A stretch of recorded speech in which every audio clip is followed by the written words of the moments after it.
Well, how bad do you want it? Maybe you don't want it that badly. Maybe you just want to say, oh, look at me. I'm a coach. Don't nobody care. Take action, or you don't want it that badly. It's that simple. I said in one of my recent episodes that if you don't want something, if you find that you're not taking action towards that thing, then raise your standards and take action. And I'm referring to episode 5, where I talked about why habits don't stick. Raise your standards. Or if this speaks better to you, drop your standards. Lower your standards for yourself and just accept that, okay, you know what? In this area, this is the best I can do. I'm not going to fight it anymore. I'm going to go to another area of life and I'm going to pick up a goal there and focus on that one. That's okay. You've been wanting to write a book for 15 years and you've done nothing about it. Maybe it's time to let that dream go. How bad do you want it? Is it tied to who you really are? To your why, to your purpose? If it's not tied to that and it's just tied to something like, oh, I just want to make more money. There's even a reason why you want to make more money. Of which I need to talk about that whole I want to make more money. You know what? Conversation for another day. There is a reason why. And if you don't know where to start from in setting that reason why, go to my last episode where I talk about identity. I think that is something that everyone needs to hear. You need to understand why you are doing something and connect it to that. If not, you won't actually get anywhere. I don't care how many habits you stack. I don't care how many to-dos you write down. I don't care how many planners you use. Cold plunges, sauna, breathing, all of that stuff. If it's not connected to your why, then you're not going to get it done. And then we'll be back here and I'm going to be asking, well, how bad do you want it? Maybe you don't want it that badly. I told you at the beginning of this show that I was going to ask this question quite often. So if you're tired of hearing it, that's okay. But have you answered the question to yourself? I want it this badly. I want it because... And then when you answer that, why do you want that? I want to do this particular line of business because it lights me up. Oh, why do you want to do something that lights you up? Because that is the kind of work I can sustain for a long time. And if I can sustain it for a long time, then it can be my source of income.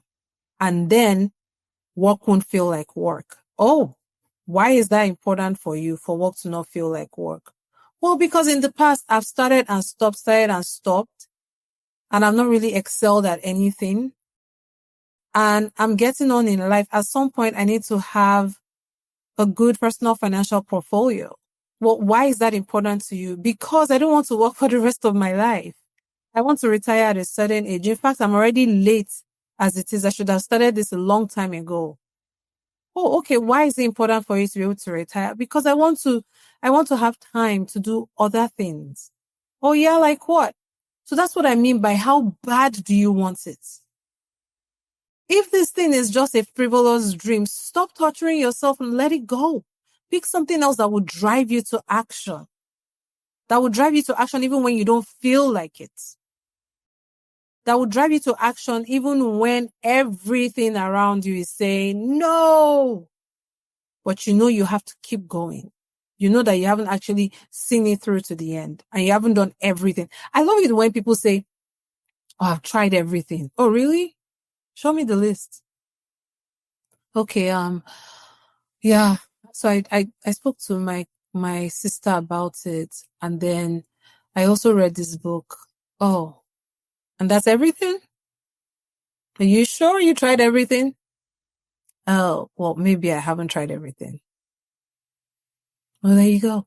The next time you feel yourself slacking, the next time you hear yourself giving another excuse, Oof.